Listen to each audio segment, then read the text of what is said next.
കയറിപ്പോയി. അവസാനത്തെ തഹിയ്യാത്തിൽ അശ്ഹദു അല്ലാ ഇലാഹ ഇല്ലല്ലാഹു വഅശ്ഹദു അന്ന മുഹമ്മദൻ അബ്ദുഹു വറസൂലുഹു അല്ലാഹുക്ക് ഷഹാദത്ത് കൊടുത്തു. എന്താണ് ഷഹാദ? അശ്ഹദു, അല്ലാഹുവേ ഞാൻ തെളിയിക്കും, അല്ലാഹുവേ ഞാൻ തെളിയിക്കും, ഞാൻ നിനക്ക് ഉറപ്പ് തരുന്നു, ഞാൻ നിനക്ക് കരാറ് തരുന്നു. എന്ത്?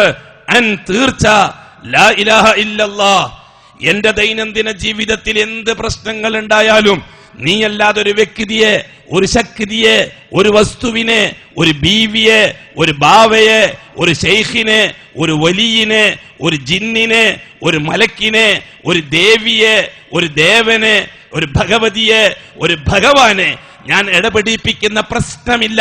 ഞാനത് നിനക്ക് ജീവിച്ച് തെളിയിക്കും. അശ്ഹദു. അതുകൊണ്ട് തന്നെ ഞാൻ കുമ്പിടുന്നത് നിന്റെ മുമ്പിൽ മാത്രം, ഞാൻ ദുആ ചെയ്യുന്നത് നിന്നോട് മാത്രം, ഞാൻ അവലാതി പറയുന്നത് നിന്നോട് മാത്രം, നേർച്ച വഴിപാടുകൾ നടത്തുന്നത് നിനക്ക് മാത്രം, മൃഗത്തെ അറുക്കുന്നത് നിനക്ക് മാത്രം, പരാതി പറയുന്നത് നിന്നോട് മാത്രം. അതുകൊണ്ട് തീർച്ചയായും ഇത് നിന്നോട് മാത്രമേ ഞാൻ ചെയ്യുള്ളൂ. അശ്ഹദു, ഞാനിത് തെളിയിക്കും. തെളിയിക്കാൻ കഴിഞ്ഞിട്ടുണ്ടോ? ഫലസ്തീൻ തൊട്ട് നാദാപുരം വരെയുള്ള മുസ്ലിമീങ്ങൾക്ക് ഇതിൽ അമാനത്ത് പാലിക്കാൻ കഴിഞ്ഞിട്ടുണ്ടോ? അല്ലാഹു തആല കൊടുത്ത ഉറപ്പ് പാലിക്കാൻ കഴിഞ്ഞിട്ടുണ്ടോ? വല്ലാഹി സുമ്മ വല്ലാഹി കഴിഞ്ഞിട്ടില്ല.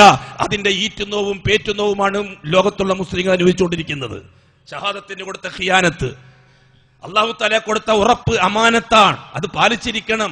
അമാനത്ത് പാലിച്ചില്ലെങ്കിൽ ഓപ്പോസിറ്റ് ഖിയാനത്താണ്, ചതിയാണ്, വഞ്ചനയാണ്, കൊടിയ ചതി. അല്ലാഹു കൊടുത്ത ഉറപ്പ് ലംഘിക്കുകയാണ്. അശ്ഹദു അല്ലാ ഇലാഹ ഇല്ലല്ലാഹ്, നിന്നല്ലാതെ വേറൊരാളെയും ഞാൻ പരിഗണിക്കൂല, ഞാൻ ജീവിച്ച് തെളിയിച്ചു തരാമെന്ന് അല്ലാഹു ഉറപ്പ് കൊടുക്കുക. എന്നിട്ട് അല്ലാഹു അല്ലാത്ത 27,000 അവതാരങ്ങളെ വെച്ചുകൊണ്ട് കാര്യലബ്ധിക്ക് വേണ്ടി പ്രതീക്ഷിക്കുക. ഷഹാദത്തിനെ നഗ്നമായി ബാത്തിലാക്കി കളഞ്ഞൊരു അപകടകാരികളായ സമൂഹം ആര്? മുഹമ്മദി ഉമ്മത്തിലെ മഹാഭൂരിപക്ഷം വരുന്ന ശീയത്തിന്റെ അടിവേരുകളുള്ള ഈ OBC കൂട്ടം.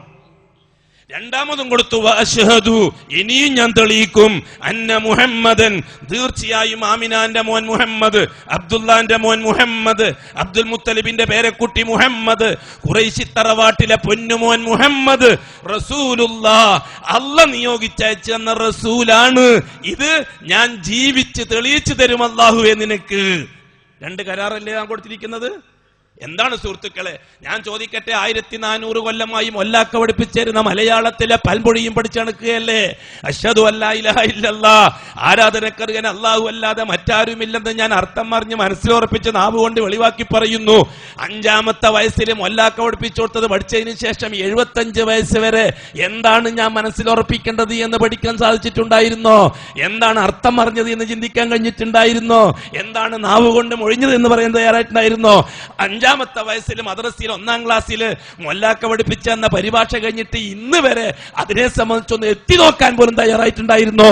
പിന്നെ അങ്ങോട്ട് പഠിച്ചത് കംപ്ലീറ്റ് നിസ്കാരവും നിസ്കാരത്തിന്റെ മസലയും, നോമ്പും നോമ്പിന്റെ മസലയും, ഹജ്ജും ഹജ്ജിന്റെ മസലയും, സക്കാത്തും സക്കാത്തിന്റെ മസലയും. ഇന്ന് വരെ ആ ഷഹാദത്തിന്റെ മസല പഠിക്കാൻ ആളുണ്ടായിരുന്നോ? പഠിപ്പിക്കാൻ ആളുണ്ടായിരുന്നോ? പഠിപ്പിച്ച ഉസ്താദുമാരെ നാം കുറ്റം പറയുന്നില്ല. ആ ഉസ്താദുമാർ അവരെ ഉസ്താദ് പഠിക്കേണ്ട എന്നാലേ അവർക്ക് കിട്ടുള്ളൂ. അവർ അതിനപ്പുറത്ത് ഉസ്താദ് പഠിക്കേണ്ട എന്നാലേ അവർക്ക് കിട്ടുള്ളൂ. 1300 കൊല്ലമായി കേരളത്തിൽ ഇസ്ലാമിന്റെ 1-ാമത്തെ കാര്യമായ ഷഹാദ ചർച്ച ചെയ്യപ്പെട്ടിട്ടില്ല. അതുകൊണ്ട് ഉസ്താദുമാരെ ഈ വിഷയത്തിൽ നാം കുറ്റം പറയരുത്. നമുക്ക് പറയാനുള്ള അപേക്ഷ എന്താണ്?